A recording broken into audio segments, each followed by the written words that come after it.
نحمده ونصلي على رسوله الكريم أما بعد فأعوذ بالله من الشيطان الرجيم بسم الله الرحمن الرحيم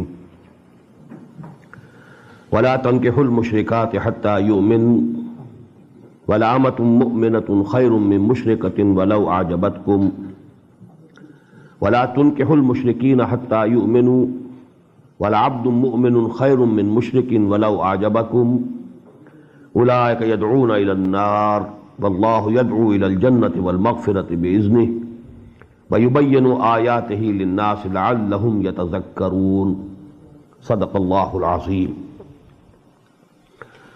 From here now for 4 continuous sections, questions and problems regarding women are being discussed.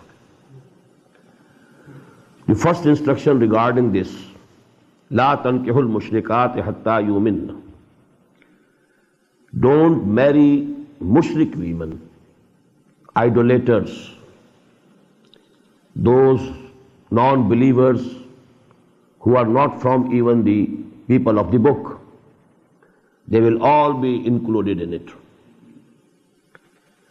Don't marry mushrik women hatta yumin, till such time that they embrace Islam, they come to believe. Wal amatun mu'minatun, and definitely even a slave girl, if she is a mu'min, if she is a Muslim, khairum min mushrikatin, is better than a mushrik free woman. Walau ajabatkum, although she might appear to you to be much liked. You may be liking her more. وَلَا تُنْكِحُوا الْمُشْرِكِينَ حَتَّى يُؤْمِنُوا. And don't give away your women in marriage to any mushrik man till such time that he embraces Islam, he becomes a believer. وَالْعَبْدٌ مُؤْمِنٌ خَيْرٌ مِّن مُشْرِكٍ. Surely a slave, if he is a Muslim, if he is a mu'min, is better than a free man if he is a mushrik, a kafir. وَلَوْ أَعْجَبَكُمْ, although he may appear to you to be very good.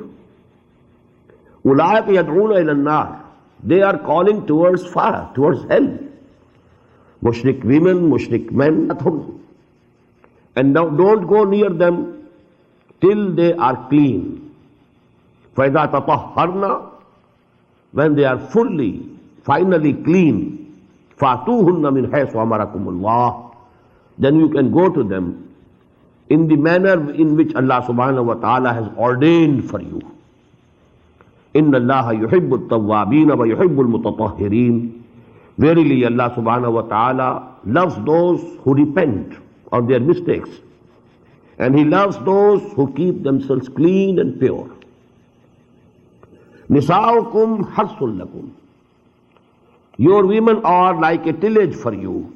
فَأَتُوا حَرْثَكُمْ أَنَّىٰ شِئْتُمْ, you can come to your tillage from wherever you like. وَقَدِّمُوا لِأَنفُسِكُمْ, and forward good deeds for your own selves. This can have 2 meanings, because due to this sexual intercourse with women, with wives, one gets offspring. So his progeny is continued. So get for yourself, try to preserve your species through this act that Allah subhanahu wa ta'ala has prescribed for you. وَاتَّقُوا, and have taqwa of Allah subhanahu wa ta'ala. Regard Him as He should have been regarded. وَعْلَمُوا أَنَّكُمْ مُلَاقُوهُ, and keep it in mind every moment that you will have to meet Him.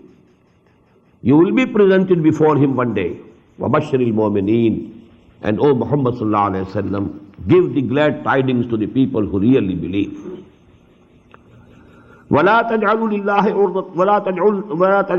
عُرْضَةً لِأَيْمَانِكُمْ أَن تَبَرُّوا وَتَتَّقُوا وَتُصْلِحُوا بَيْنَ النَّاسِ.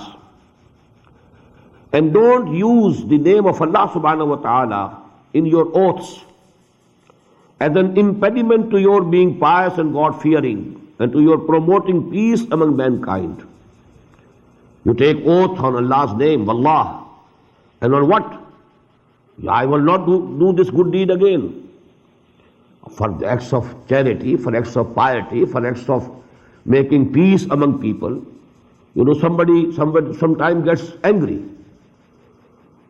I am not going to again indulge in your affairs at all. Although he was trying to make peace between two brothers. Wallahi, I swear by God, I will not again indulge in your affairs. Why? You have to go on trying to make peace between the two quarreling brothers. So don't use the name of Allah for such oaths. La yu'akhidhukum Allahu bil-laghwi fi yamanikum. Allah will not take you to task about your oaths which you take without any intentions. وَلَكِنْ يُؤَاخِذُكُمْ بِمَا كَسَبَتْ قُلُوبُكُمْ.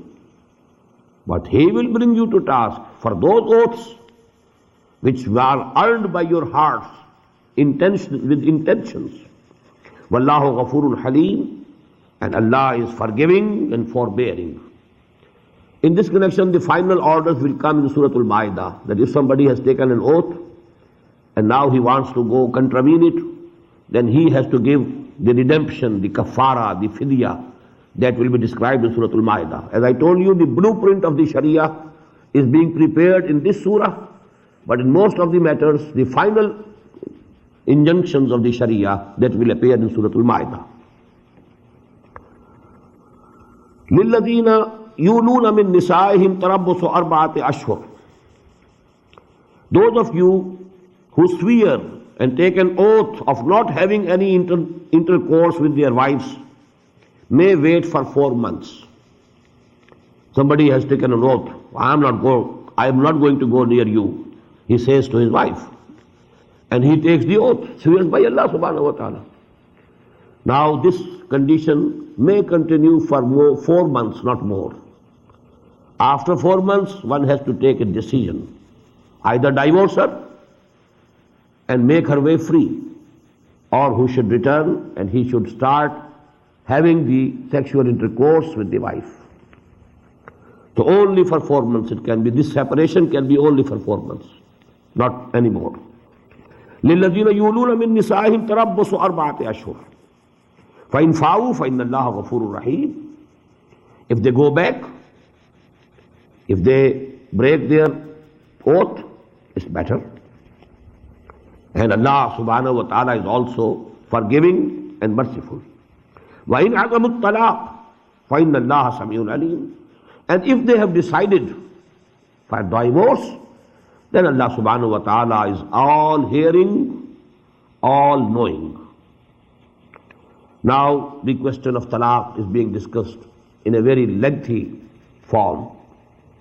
وَالْمُطَلَقَّاتُ يَتَرَبَّصْنَ بِأَنفُسِهِنَّ ثَلَاثَةَ قُرُوءٍ. And those women who have been divorced should withhold themselves for 3 periods of menstruation. وَلَا يَحِلُّ لَهُنَّ أَن يَكْتُمْنَ مَا خَلَقَ اللَّهُ فِي أَرْحَامِهِنَّ. And it is not halal for them, it is not permissible for them that they should hide what Allah subhanahu wa ta'ala has created in their wombs. If there is some pregnancy, they must disclose at the time of divorce, so that it is known that this son or daughter belongs to her husband who has divorced her. So this should be clear absolutely. In kunna yu'minna billahi wal yawmil akhir. If they really believe in Allah and the last day, if they have real belief in Allah and the last day, then they shouldn't hide or conceal whatever Allah subhanahu wa ta'ala has created in their wombs. وَبَعُولَتُهُنَّ أَحَقُّ بِرَدِّهِنَّ فِي ذَلِكَ إِنْ أَرَادُوا إِصْلَاحًا. And their husbands have more right and authority to take them back during this period if they want to make things clear and better, if they want reconciliation. During this period, which is called iddah, one person has given one divorce to his wife. Now that wife has to wait for 3 months, 3 periods. During this time, if the husband has decided to take her back, he can take her back. He has more authorized. The wife cannot refuse. He has the authority. أَحَقُّ بِرَدِّهِنَّ. He is more powerful. He has the right to take her back, fi zalika, during this period of their iddah, in aradu islaha, if they really desire reconciliation. وَلَهُنَّ مِثْلُ الَّذِي عَلَيْهِنَّ بِالْمَعْرُوفِ. Now these words have been translated in two ways.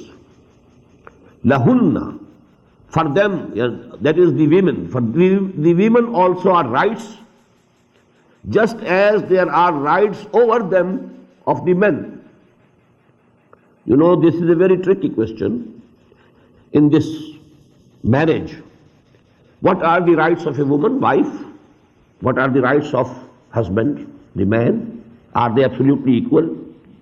This is the philosophy of the modern civilization. They are all absolutely equal.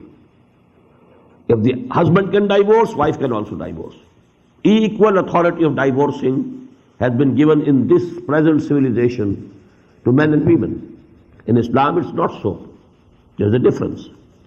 So actually this ayah has been translated, although by many, that the rights of women are absolutely equal to the rights of men. وَلَهُنَّ, and for them are the rights, مِثْلُ الَّذِي عَلَيْهِنَّ, absolutely like those which are on them for the husbands. The women have, the wives have right over the husband, just like those rights which the husbands have over the wives. This is one way of translating these words. وَلَهُنَّ مِثْلُ الَّذِي عَلَيْهِنَّ بِالْمَعْرُوفِ. The other is, for the women there are rights which are proportionate to the responsibilities put on them.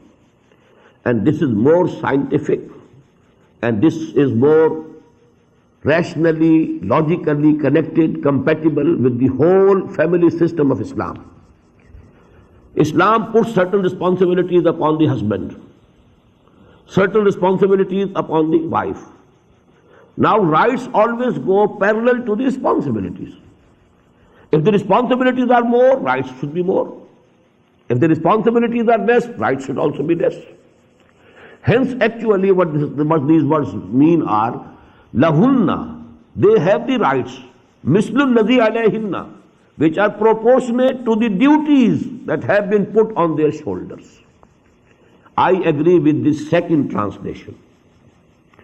Lahunna mislul ladhi alayhinna bil ma'ruf wa lirrijali alayhinna darajah. But even if you take the first translation, again Allah subhanahu wa ta'ala has made it clear, and for men over the women there is a degree of authority. وَلَهْوَ لِلْرِجَالِ عَلَيْهِنَّ دَرَجَةٌ. There is one daraja, one degree that the men have over women. وَاللَّهُ عَزِيزٌ حَكِيمٌ. This thing will be discussed now in detail in Surah An-Nisa. Here, as I told you, the basic directive principles, basic philosophical ideas, they are being given. And the preliminary instructions are being given. But this thing will develop into a full legal system in Surah An-Nisa and then finally in Surah Al-Ma'idah. At-talaqu marratan. Divorce can be twice. فَإِمْسَاكُمْ بِمَعْرُوفٍ أَوْ تَصْرِيحٌ بِإِحْسَانٍ. After that, one has to decide whether to retain the wife with honor or to release her with kindness. After two, if one gives third also, then he cannot take back.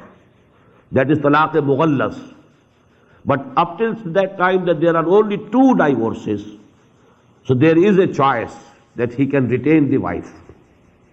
If during the period of iddah, there is no need of another fresh nikah. But if the period of iddah has been completed, now they will have to have a fresh nikah. But they can have it if the divorces are only two up till now. If it is the third one, then they cannot marry again. It will come later on, inshallah. At-talaqu marratani fa imsakum bi-ma'rufin wa tasrihum bi-ihsan. Divorce is twice. After that, either a retention with honor or a release with honor. وَلَا يَحِلُّ لَكُمْ أَن تَأْخُذُوا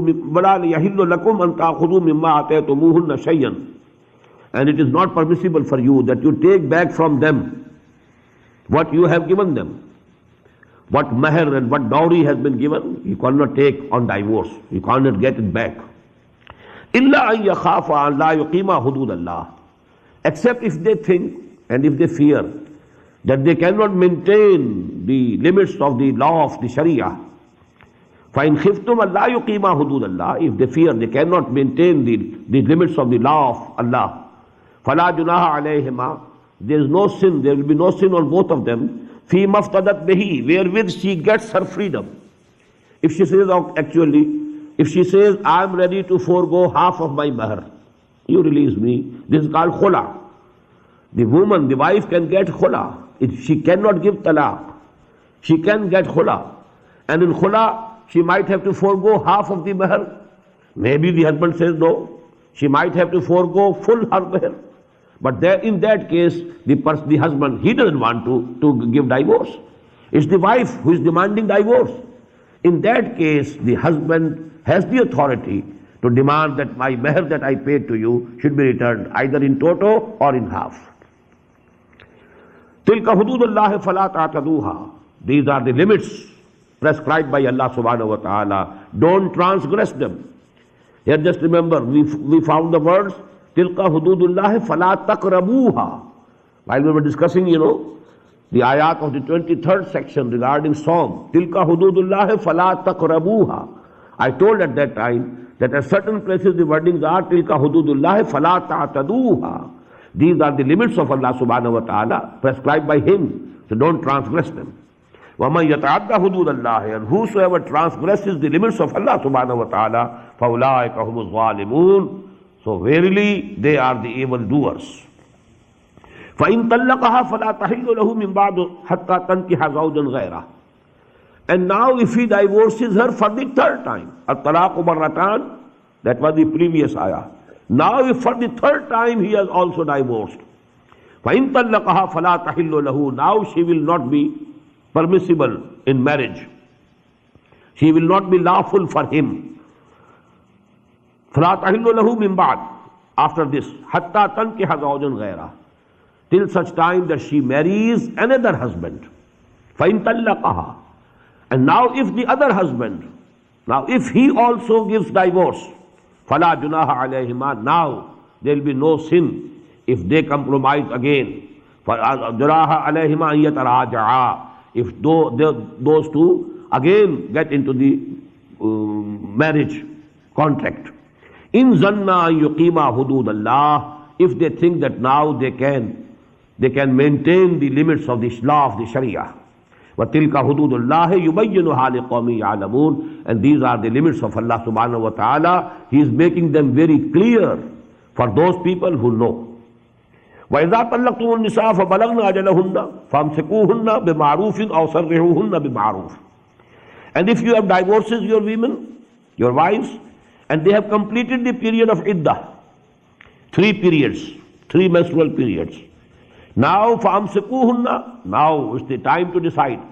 If it is not the third divorce, it is the first or the second divorce, it is the time finally to decide. فَأَمْسِكُوهُنَّ بِمَعْرُوفٍ, either retain them in a noble way, أَوْ سَرِّحُوهُنَّ بِمَعْرُوفٍ, or let them go and let them release them with kindness. وَلَا تُمْسِكُوهُنَّ ضِرَارًا لِتَعْتَدُوا, and don't retain them in order to do harm to them. If you are angry, well, I don't let her go, I'll punish. Because if she goes away, then you can't punish her anymore. If you want to retain her only to do harm to her, وَمَنْ يَفْعَلْ ذَلِكَ فَقَدْ ظَلَمَ نَفْسَهُ, whosoever does this, he has done wrong to himself, because Allah Ta'ala will punish him then. وَلَا تَتَّخِذُوا آيَاتِ اللَّهِ هُزُوًا, and don't make Allah's revelations a mockery. Don't play with the laws of the Sharia, because I have the authority to take her back, so I have taken back legally. Yes, legally you have done good, but if your intentions are to do harm to her, then actually you will be rewarded and you will be punished on the day of judgment. وَاذْكُرُوا نِعْمَةَ اللَّهِ عَلَيْكُمْ, remember Allah's blessing over you.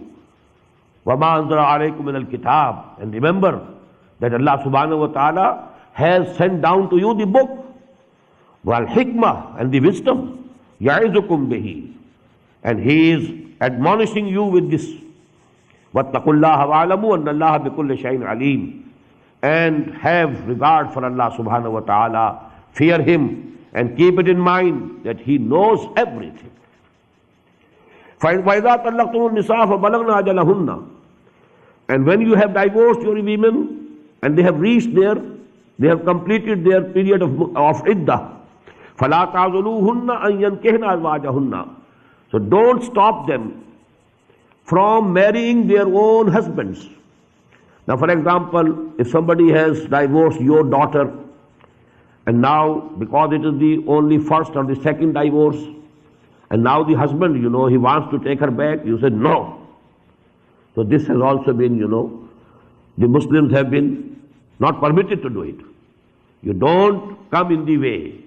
If the husband wants to take her back, if the wife is also ready to go back to that husband, now don't come in their way. Because out of your pride and haughtiness, why did he divorce? And this is not permissible. فَلَا تَعْذُلُوهُنَّ أَن يَنْكِحْنَ أَزْوَاجَهُنَّ إِذَا تَرَاضَوْا بَيْنَهُمْ. If they can agree among themselves, if they are ready to remarry. I told you, after the completion of the iddah, there should be a fresh marriage. Within the period of iddah, the husband can take without a fresh marriage. But after that period has been completed, now there has to be a fresh marriage. But now if the parents or the brothers or the relatives of the woman, they come in the way, we won't allow this marriage, this is wrong. ذَلِكَ يُوعَظُ بِهِ مَنْ كَانَ مِنْكُمْ يُؤْمِنُ بِاللَّهِ وَالْيَوْمِ الْآخِرِ. These advices are being given to those of you who really believe in Allah and the last day. Because if you don't believe, then all these advices are useless. You won't pay heed to them. ذَلِكَ يُوعَظُ بِهِ مَنْ كَانَ مِنْكُمْ يُؤْمِنُ بِاللَّهِ وَالْيَوْمِ الْآخِرِ. Only those of you will be able to avail of all these advices and admonitions who have real faith in Allah and the last day. ذَلِكُمْ أَزْكَى لَكُمْ وَأَطْهَرُ. This is more decent for you and more pure for you. وَاللَّهُ يَعْلَمُ وَأَنْتُمْ لَا تَعْلَمُونَ. Allah knows and you don't know. وَالْوَالِدَاتُ يُرْضِعْنَ أَوْلَادَهُنَّ حَوْلَيْنِ كَامِلَيْنِ. And mothers should suckle their offsprings for 2 complete years. لِمَنْ أَرَادَ أَنْ يُتِمَّ الرَّضَاعَةَ. For whom wants to complete that suckling.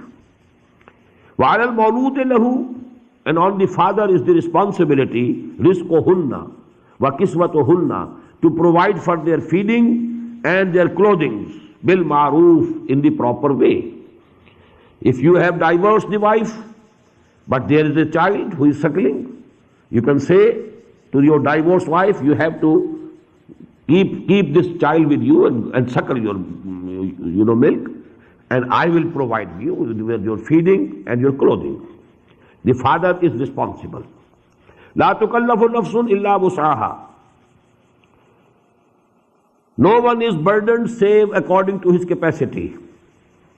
لا تضار والدة بولدها. No mother should be harmed due to her offspring. ولا مولود له بولده.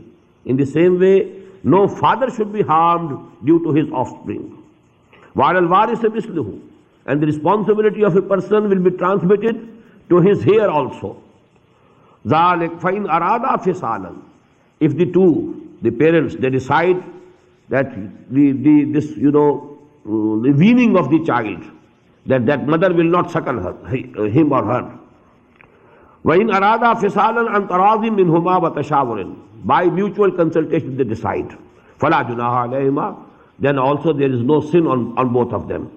وَإِنْ أَرَدْتُمْ أَن تَسْتَرْضِعُوا. If you want to have foster suckling, أَوْلَادَكُمْ, for your sons and daughters, فَلَا جُنَاحَ عَلَيْكُمْ إِذَا سَلَّمْتُمْ مَا آتَيْتُمْ بِالْمَعْرُوفِ. There is no sin on you, you can do it. It is also permissible to have foster suckling from some other woman. But when you have given to the real mother what you had decided to give it. وَاتَّقُوا اللَّهَ وَاعْلَمُوا أَنَّ اللَّهَ بِمَا تَعْمَلُونَ بَصِيرٌ. And have regard of Allah, fear Allah, and keep it in mind that whatever you are doing, Allah is seeing it. وَالَّذِينَ يُتَوَفَّوْنَ مِنْكُمْ وَيَذَرُونَ أَزْوَاجًا يَتَرَبَّصْنَ بِأَنفُسِهِنَّ أَرْبَعَةَ أَشْهُرٍ وَعَشْرًا. Now these were the rules regarding the wives who were divorced. Now about the widowed women, what should happen to them? وَالَّذِينَ يُتَوَفَّوْنَ مِنْكُمْ. And those of you who die, وَيَذَرُونَ أَزْوَاجًا, and they have left behind them wives. يَتَرَبَّصْنَ بِأَنفُسِهِنَّ أَرْبَعَةَ أَشْهُرٍ وَعَشْرًا. Those widowed wives should withhold themselves for 4 months and 10 days. فَإِذَا بَلَغْنَ أَجَلَهُنَّ, and when they have completed this period, فَلَا جُنَاحَ عَلَيْكُمْ فِي مَا فَعَلْنَ فِي أَنفُسِهِنَّ, then now it is no responsibility of yours about what they do about their own selves. Bil ma'roof, but it should be in a reasonable way. Known methods of this society. Wallahu bima ta'amaluna khabir, and whatsoever you are doing, Allah knows them. وَلَا جُنَاحَ عَلَيْكُمْ فِي مَا عَرَّضْتُمْ بِهِ مِنْ خِلْبَةِ النِّسَاءِ, and there is no blame on you in that you speak indirectly of your proposal of marriage to the widows. أَوْ أَقْلَنْتُمْ فِي أَنفُسِكُمْ, or you conceal it in your hearts. وَاللَّهُ عَلَمَ اللَّهُ أَنَّكُمْ سَتَذْكُرُونَهُنَّ, Allah Ta'ala knows that you will have, their idea will come to your mind. Such and such woman has been widowed, or such and such woman has been divorced. Now, if you like her, you can have some idea in your mind that I want to marry her now. وَلَكِنْ لَا تُوَاعِدُوهُنَّ سِرًّا, but don't make any agreement, any hidden, any secret agreement of marriage till that time that the iddah is completed. Within this period, you can have some ideas and you can mention it also in a beautiful way, in an indirect way, but there can be not a full agreement of marriage before the ending of that period. وَلَكِنْ لَا تُوَاعِدُوهُنَّ سِرًّا إِلَّا أَن تَقُولُوا قَوْلًا مَعْرُوفًا. You can say something which is proper, which can only hint that I intend to marry you. وَلَا تَعْزِمُوا عُقْدَةَ النِّكَاحِ, and resolve not, don't resolve the marriage tie, حَتَّى يَبْلُغَ الْكِتَابُ وَجَلَّهُ, before that time that the period is completed, the law is completed. وَعَلَمُوا أَنَّ اللَّهَ يَعْلَمُ مَا فِي أَنفُسِكُمْ, and know yourself. You should know that Allah subhanahu wa ta'ala knows what is in your hearts. فَعْزَرُوهُ, so be fearing Him. You should always be mindful that Allah knows even those things which are in my heart. He knows my intentions also. وَعَلَمُوا أَنَّ اللَّهَ غَفُورٌ حَلِيمٌ, and Allah and know it and keep it in mind that Allah subhanahu wa ta'ala is forgiving and forbearing. لا جناح عليكم إن طلقتم النساء ما لم تمسوهن أو تفرضوا لهن فريضة.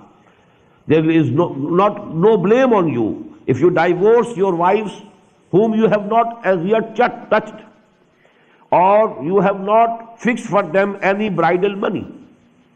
Marriage has been consummated, but neither they have met together.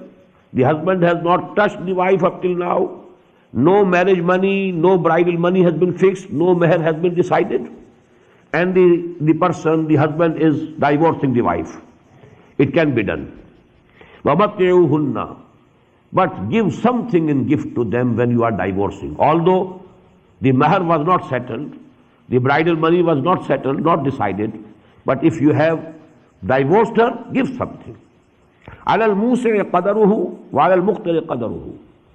On the rich is according to his capacity, on the poor person according to his capacity. They should pay something and give some gifts. Mata'am bil ma'roof, and this should be a fair provision. Haqqan ala al-muhsinin, and this is an obligation on the good doers. وَإِن طَلَّقْتُمُوهُنَّ مِنْ قَبْلِ أَن تَمَسُّوهُنَّ وَقَدْ فَرَضْتُمْ لَهُنَّ فَرِيضَةً. Now this is another situation. If you want to divorce a wife whom you have not touched up till now, but the bridal money had been settled, now what to do? فَنِصْفُ مَا فَرَضْتُمْ. So now you will have to pay half of what you had decided and settled. إِلَّا يَعْفُونَ, except if they give you something, if they forego something, if they say no, I don't want anything, or يَعْفُوَ الَّذِي بِيَدِهِ عُقْدَةُ النِّكَاحِ, or that person foregoes in whose hands is the tie of the marriage. And that, what does it mean? The husband. The tie of the marriage is in the hand of the husband. He can give divorce whenever he likes, The woman, the wife cannot give divorce whenever she likes. So the tie, the knot of nikah is in the hand of the husband. So actually it is half that has to be given. But even the wife can say, I don't want to take this half even. Husband can say, no, I want to give full.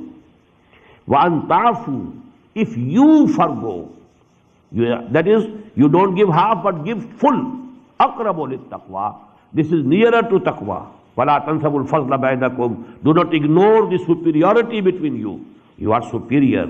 Allah subhanahu wa ta'ala has given you the upper hand. So you should be generous and you should give her not half but the full dowry. Inna Allah bima ta'amaluna basir. Whatever you are doing, Allah ta'ala is seeing it. Hafizu ala salawati wa salatul wusta. Guard all of your prayers, and especially the mid prayer, the middest prayer. And there is nearly consensus among the mufassirin that this is Salatul Asr. وَقُومُوا لِلَّهِ قَانِتِينَ, and keep standing before Allah subhanahu wa ta'ala in a very humble way, with humility. فَإِنْ خِفْتُمْ, and if you are in fear. For example, if you are going somewhere and you are fearing that enemy is pursuing you and you want to be safe, فَإِنْ خِفْتُمْ فَرِجَالًا وَرُكْبَانًا, then you can offer your prayers even walking or riding. If there is no time that you can get down and then you can say the prayer in the usual manner, then when you are walking you can say your prayer. If you are riding over camels or horses, you can say your prayers on that. But if there is danger, if there is khawf, this is called Salatul Khawf. فَإِنْ خِفْتُمْ فَرِجَالًا وَرُكْبَانًا فَإِذَا أَمِنْتُمْ فَاذْكُرُوا اللَّهَ كَمَا عَلَّمَكُمْ مَا لَمْ تَكُونُوا تَعْلَمُونَ. When you are in peace and security, now you remember Allah subhanahu wa ta'ala as He has taught you. مَا لَمْ تَكُونُوا تَعْلَمُونَ, which you didn't know before. Now, how Allah subhanahu wa ta'ala has taught us? Allah subhanahu wa ta'ala has not given the details of the salah, the prayer in the Qur'an. So this teaching of salah that came to us through the practice of Muhammad sallallahu alayhi wa sallam. And Muhammad sallallahu alayhi wa sallam was taught by Jibreel alayhi salatu wa salam. So actually this method of salah has been taught to us through firstly Jibreel and then Muhammad sallallahu alayhi wa sallam. That is why the Prophet has said, Sallu kama ra'aytumuni usalli. You should pray just as you see me praying. So we have to copy. There can be differences regarding the traditions. But you know, one thing should be agreed upon by each Muslim if he is a real mu'min. We have to pray just as the Prophet ﷺ used to pray.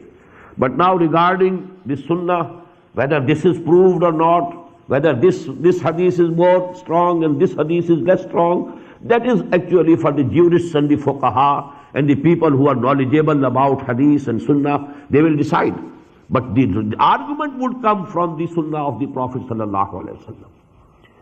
وَالَّذِينَ يَتَوَفَّوْنَ مِنْكُمْ وَيَذَرُونَ أَزْوَاجًا وَصِيَّةً لِأَزْوَاجِهِمْ مَتَاعًا إِلَى الْحَوْلِ غَيْرَ إِخْرَاجٍ. And those of you who die and they leave behind them wives, they should leave a bequest in favor of their wives, that for 1 year they should be provided. You know, actually we people can't appreciate these problems. Usually we people belonging to Indo-Pakistan subcontinent especially, we have only one mother. Usually people marry only one wife. So the mother, you know, for the heirs, you know, she is the mother, not the wife of the father only. She is their own mother. So the feelings are different. But perhaps one person has 10 wives. That used to be there in the days of the Jahiliyyah. Even in Islam there could be 4 wives. Now one is the mother. The rest of the 3 are only the wives of your father. For them, you know, there should have been a bequest. There should have been something decided by the person who has died. That for them, there should be a bequest. وَالَّذِينَ يَتَوَفَّوْنَ مِنْكُمْ وَيَذَرُونَ أَزْوَاجًا وَصِيَّةً لِأَزْوَاجِهِمْ مَتَاعًا إِلَى الْحَوْلِ غَيْرَ إِخْرَاجٍ. At least for 1 year they should be provided for food, for their clothing, and they shouldn't be turned out of the houses of the deceased person for at least 1 year. فَإِنْ خَرَجْنَا فَلَا جُنَاحَ عَلَيْكُمْ فِي مَا فَعَلْنَ فِي أَنفُسِهِنَّ. But if they themselves go out, if they decide to marry, for example, have a new marriage, then it's none of your business to obstruct their way. فَإِنْ خَرَجْنَا فَلَا جُنَاحَ عَلَيْكُمْ فِي مَا فَعَلْنَ فِي أَنفُسِهِنَّ. Whatever they want to do for themselves, you have no business to stop them. مِن مَعْرُوف, although this should be in the known way, according to the fair manner of the society. Wallahu Azizul Hakim. Allah is Almighty, He is all-wise. وَلِلْمُطَلَّقَاتِ مَتَاعٌ بِالْمَعْرُوفِ حَقًّا عَلَى الْمُتَّقِينَ. In the same way, this was the discussion about the widows. وَالَّذِينَ يُتَوَفَّوْنَ وَلِلْمُطَلَّقَاتِ مَتَاعٌ بِالْمَعْرُوفِ. In the same way, for the divorced women also, there should be some provision. And this is a duty on muttaqeen, people who are muttaqeen, who are God-fearing. كَذَلِكَ يُبَيِّنُ اللَّهُ لَكُمْ آيَاتِهِ لَعَلَّكُمْ تَعْقِلُونَ. In this way, Allah subhanahu wa ta'ala makes His ayat clear, His signs clear, so that you can understand, you can follow them in detail and in depth, and so that you can follow them in letter as well as in spirit. This is a lengthy discussion, and most of these issues, because they are not very relevant for us usually. These things are actually abnormal in this society. But you know, these are very important things, to note it. 4 sections, full 4 sections are devoted to these problems. The most important point that you should infer is that in Islamic social system, maximum emphasis has been put on this social family life, the relationship between wife and husband. The main idea is that this family life should be strong. The institution of family should be strong. And because the institution family should be strong, there should be one person at the head, at the top. One should be the head of the family, and there cannot be both. Both wife and husband can't be equal. There must be some inequality. You must have one at the top. You know, you can have a managing director and you can have 20 directors, but you can't have 2 managing directors. There can be 1 chairman, but there can be so many deputy chairmen, and there can only be 1 president. You can have so many deputy presidents, vice presidents. So in the institution of family, the husband has been given the upper hand. He can divorce. The wife cannot divorce. Wife can get divorce from the husband, and it is called khula. And she has to forego certain part of her dowry money, dower, the bridal money that was paid to her. Some part she will have to forego if she wants to get khula from the husband. So this is definitely unequal. Actually, as men, as human beings, men and women are absolutely equal. No difference between them. But when they are wife and husband, they are unequal. Now husband has the upper hand. وَلِلْرِجَالِ عَلَيْهِنَّ دَرَجَةً. For men, there is a superiority, a degree of superiority over them. And this will be discussed, as I told you, in Surah Al-Nisa. الرِّجَالُ قَوَّامُونَ عَلَى النِّسَاءِ. That will come more clear and more obvious there in Surah Al-Nisa, inshallah. أَلَمْ تَرَ إِلَى الَّذِينَ خَرَجُوا مِنْ دِيَارِهِمْ وَهُمْ أُلُوفٌ حَذَرَ الْمَوْتِ فَقَالَ لَهُمُ اللَّهُ مُوتُوا ثُمَّ أَحْيَاهُمْ إِنَّ اللَّهَ لَذُو فَضْلٍ عَلَى النَّاسِ وَلَكِنَّ أَكْثَرَ النَّاسِ لَا يَشْكُرُونَ. Alam Tara literally means, didn't you see? But these wordings are repeated in the Quran, but they mean differently at different places. Don't you think about those things? Have you never thought about it? Have you never considered the case? Alam Tara. Alam Tara ila al-lazina. Have you never considered the case of those people, kharaju min diyarihim, who came out from their houses? وَهُمْ uluf, and they were in thousands. حَذَرَ الْمَوْتِ, fearing death. فَقَالَ لَهُمُ اللَّهُ مُوتُوا. Allah said to them, die. ثُمَّ أَحْيَاهُمْ, then He revived them. Then He again brought them to life. إِنَّ اللَّهَ لَذُو فَضْلٍ عَلَى النَّاسِ وَلَكِنَّ أَكْثَرَ النَّاسِ لَا يَشْكُرُونَ. Verily Allah subhanahu wa ta'ala is bountiful to mankind, but most of the people, they are not grateful, they are not thankful. Now actually from here, for 2 sections, we are going to have an incident, we should say, or a chunk of the history of the Bani Israel. Why?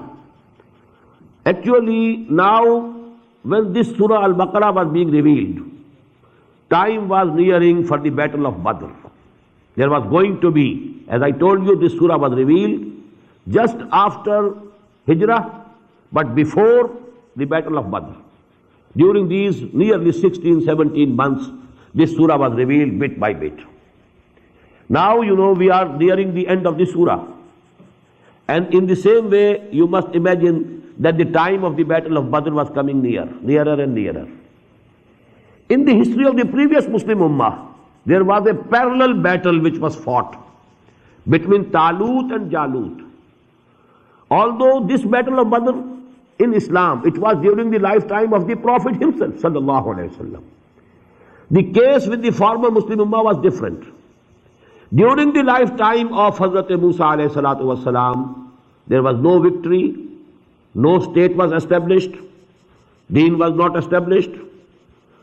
But after his death, the Jews, the Bani Israel, they could conquer Palestine. But as I told you, they didn't establish one state, one government. They divided the whole country into 12 states, small states. And they kept, fighting with each other. For 300 years, this was the state of affairs. Then came an event that their enemies, they overpowered them because of their differences. They exploited their differences, and as a result, they were turned out. Many of them were turned out from their homes. And then they requested the Prophet of that time, Hazrat Samuel alayhi salatu wasalam, you appoint for us a king, a military leader, so that we join our forces together, the 12 tribes, under one banner, under one king, under one military leader, under one commander, and so that we can fight our enemies. Then there happened that battle of Talut and Jalut, and with that battle actually started their period of which we call the golden period of the Jewish history. That is the days of Talut alayhi salam, and then Dawood alayhi salam, and then Sulaiman alayhi salam. They go to make nearly 100 years. And that is the golden history, golden period of the total history of the Jews of Bani Israel. Now that battle of Talut and Jalut is going to be discussed.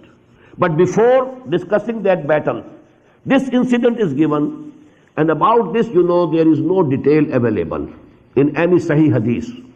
What does this ayah mean? Maybe it was some miracle, just as the miracles were there. About the Bani Israel, we have been reading the miracles throughout this surah. They were killed and then they were revived. And then, they were put to death and then again they were revived. These things have been happening. So maybe it happened sometimes in the history of Bani Israel, but we can't say what was that event, when it happened, what were the details. They are not available. Maybe that some of them, they fled from their homes in fear of death. Then Allah subhanahu wa ta'ala put them to death, then revived them to show them that life and death is in the hands of Allah subhanahu wa ta'ala. You can't get life and you can't preserve life by fleeing from death. You must face death. You must face the enemy in the battlefield. Don't flee away. Don't run away, because you can die. There also, while you are running away from battlefield, you can die. So that might be the case. But one of the Mufassirin, maybe the others also, the modern Mufassirin, has given a rational explanation of this event also. And he says, and he is Maulana Maududi, rahimahullah, he says that this incident is referring to that event of their history when, after Exodus, Bani Israel were required to fight against the Canaanites and conquer Palestine. And Moses alayhi salatu wasalam was himself leading them till that time.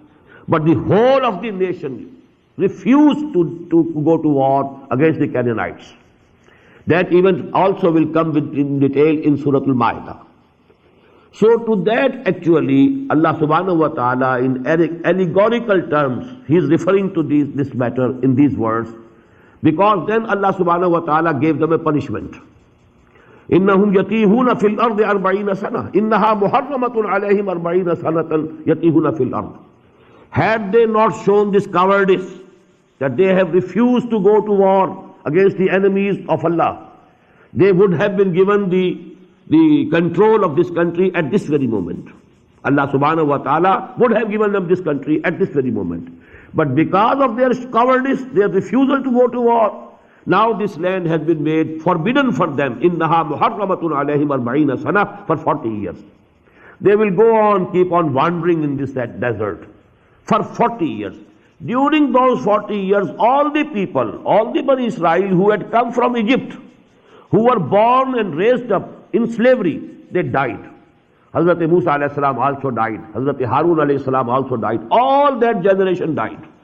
And now a new generation, which was born in this desert, in free atmosphere, this generation came up. And then they fought against the enemies, and then they conquered and entered Palestine. So that may be allegorically, these words are being used. Mutu, that is, the old generation died. Summa ahyahum, as if that nation was revived through a new generation that was born and brought up in the desert in free atmosphere. This is the explanation that Maulana Maududi has given.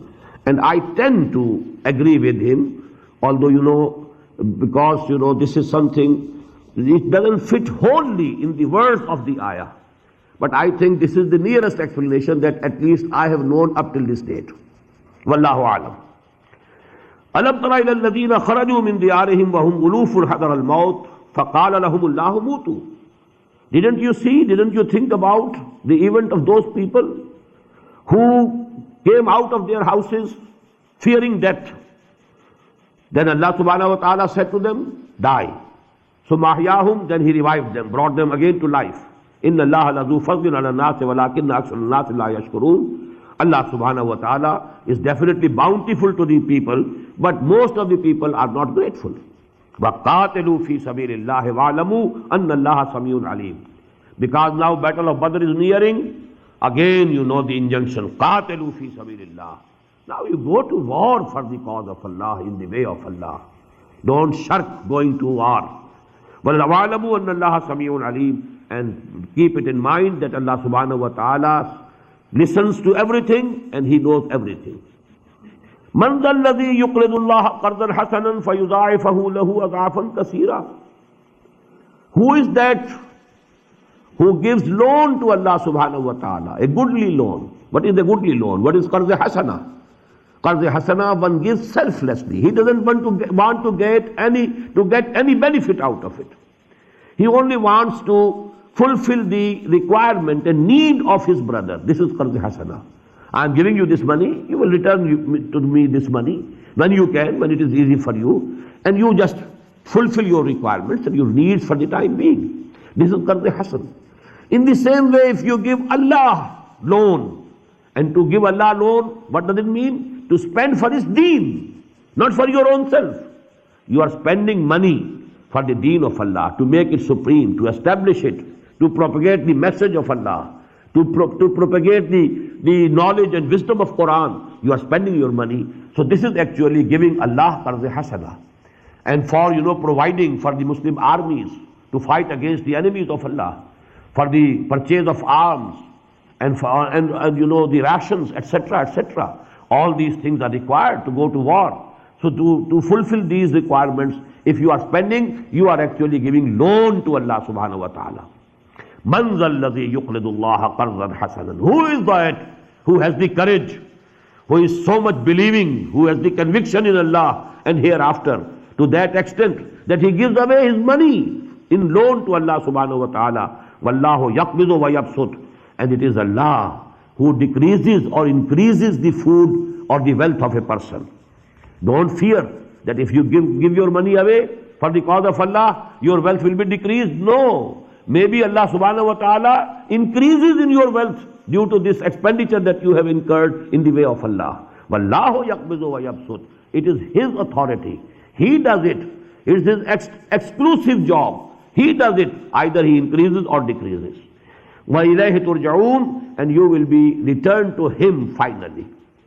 Alam tara ila al-malai min bani Israel. Now this is the narration is of that battle between Jalut and Talut.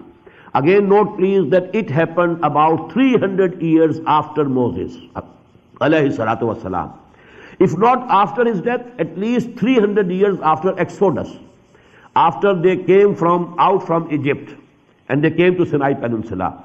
300 years after that, this incident happened. Alam tara ilal malai min bani Israel, and that was the condition, as I told you, when these small states of the Israelites, of these tribes of Israel, they were endangered. Some of them were captured by their enemies. Many of them were turned out from their houses and their lands, and they were in a very bad condition, very bad shape. After all, they said to the Nabi, to the Prophet of the time, that now you please nominate for us one military leader, one king, so that we join our forces under one banner, and then with strength we can fight our enemies. Alam tara ilal malai min bani Israel min ba'de Musa. Did you never think about the chiefs of the tribes of Bani Israel? Malai min Bani Israel. Min ba'de Musa, after Moses. Is qalu li nabiyyin lahum. When they said to the prophet, their prophet, and he was Samuel alayhi salatu wasalam. Samuel, you can find the book of Samuel in the Old Testament. Ub'as lana malikan. Now you nominate for us a king. And by that king, what is meant is the military leader, a commander. Nuqatil fi sabilillah, so that we can go to war for the cause of Allah. Qala hal asaytum in kutiba alaykum al-qitalu alla tuqatilu. The Nabi said, the Prophet said, Samuel alayhi salatu wasalam said, is there any possibility that if the going to war is fighting is prescribed and made obligatory, then you refuse to fight? Is it also possible? You are very eager to go to fight, but when the fighting comes, it's a different affair. Just as you refused to Moses alayhi salatu wasalam, your own, forefathers, they refused to go to war. Is there any possibility that history may repeat? What was the answer? قَالُوا وَمَا لَنَا لَا نُقَاتِلَ فِي سَبِيلِ اللَّهِ. They said, what to us? What's the reason that we will not go to fight for the cause of Allah? وَقَدْ أُخْرِجْنَا مِنْ دِيَارِنَا وَأَبْنَائِنَا. And we have been turned away from our houses and our sons. Maybe some of the sons of these people, they were taken captive and slaves. قَدْ أُخْرِجْنَا مِنْ دِيَارِنَا وَأَبْنَائِنَا فَلَمَّا كُتِبَ عَلَيْهِمُ الْقِتَالُ. When fighting was prescribed by Allah subhanahu wa ta'ala through the Prophet, تَوَلَّوْا إِلَّا قَلِيلًا مِّنْهُمْ. Most of them turned their backs, except only a few. وَاللَّهُ عَلِيمٌ بِالظَّالِمِينَ. And Allah very well knows these evildoers. وَقَالَ لَهُمْ نَبِيُّهُمْ. And their Nabi, their Prophet, Hazrat Samuel alayhi salam said to them, إِنَّ اللَّهَ قَدْ بَعَثَ لَكُمْ طَالُوتَ مَلِكًا. Allah subhanahu wa ta'ala has raised for you and decided for you Talut.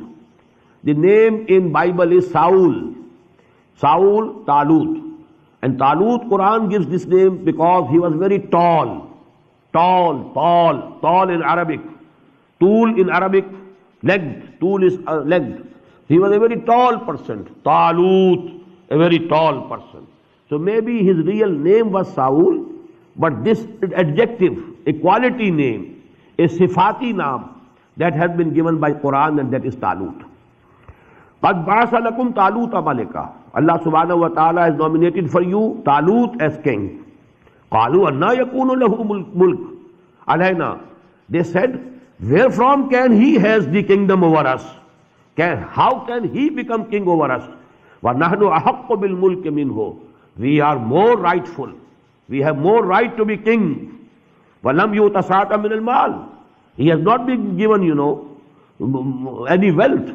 He has not been given abundance in wealth. قَالَ إِنَّ اللَّهَ اسْتَفَاهُ عَلَيْكُمْ.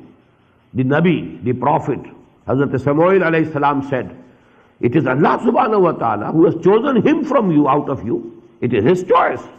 وَزَادَهُ بَسْطَةً فِي الْعِلْمِ وَالْجِسْمِ. And he has given him abundance in knowledge as well as body. Physical power is abundant with him in his body. He was a very strong person bodily. And number two, ilm and understanding. These two things Allah subhanahu wa ta'ala has given him in abundance. If he has not been given abundant wealth, he has been given the abundant physical qualities and knowledge. وَاللَّهُ يُؤْتِي مُلْكَهُ مَن يَشَاءُ, and Allah gives His kingdom to whomsoever He pleases. وَاللَّهُ وَاسِعٌ عَلِيمٌ, and Allah is all embracing, all knowing. وَقَالَ لَهُمْ نَبِيُّهُمْ إِنَّ آيَةَ مُلْكِهِ أَن يَأْتِيَكُمُ التَّابُوتُ, and said to them their prophet, that is Hazrat Samuel alayhi salam, also said to them that the sign in the ayat mulkihi, the sign of his kingship is an yatiyakum tabut, that the wooden box, the ark, you know, that is very famous these days. It's come in news. They say that ark, you know, that sacred ark is embedded in the foundations of Masjid al-Aqsa, that is present up till now. It's a wooden box in which those stones, you know, tablets of stone on which Torah is written, which was given to Moses alayhi salatu wasalam on the Mount of Tur, they are there in that box. Then the staff of Hazrat Musa alayhi salam, the asa, that is present there. Some other more, you know, sacred things in the history of Bani Israel, they are in that. That is Tabut al-Sakina, that is called. So that actually that was the most sacred thing, as sacred to them as is Kaaba for us. That Tabut al-Sakina was so sacred for Bani Israel. They always kept it with them, that box. And wherever they went, there was, you know, a chariot was reserved for that box, for that ark. And that ark had been taken away by their enemies. Now they were very much disappointed because the most sacred thing of theirs was taken away from them. And Samuel alayhi salam said that the sign of the kingship of Talut will be that ark will come to you again in a miraculous way. وَقَالَ لَهُمْ نَبِيُّهُمْ إِنَّ آيَةَ مُلْكِهِ أَن يَأْتِيَكُمُ التَّابُوتُ فِيهِ سَكِينَةٌ مِّن رَبِّكُمْ. In that tabut, in that box, in that ark is peace and tranquility for you from your Lord. وَبَقِيَّةٌ مِّمَّا تَرَكَ آلُ مُوسَى وَآلُ هَارُونَ. And in that box are the remnants of what was left by the family of Moses and the family of Harun alayhi salatu wassalam. تَحْمِلُهُ الْمَلَائِكَةِ. That has been carried now by the angels. إِنَّ فِي ذَلِكَ لَآيَةً لَكُمْ إِن كُنتُم مُؤْمِنِينَ. And in this is a sign for you if you really believe. And it so happened, as the Prophet has said, that one day they found that a chariot is coming, some bullocks, or there's no driver, and on that, you know, chariot, there was that ark was placed, and that came to them. They now believed, and they now thought that actually now Talut is our king, and he has been nominated by Allah subhanahu wa ta'ala, and the sign that was told to us by our Prophet, that has been fulfilled. Now in the next section, inshallah, we shall have the detail of that war which happened which was held between Jalut, whose name is Goliath, generally the Goliath or Goliath, and Talut, that is Saul alayhi salatu wasalam. In between them the war was fought, and from that war or battle started the golden history of the former Muslim Ummah, that is Bani Israel. Barakallahu li wa lakum fil Qur'an al-azim wa nafa'ani wa iyyakum bil ayati wa dhikril hakim.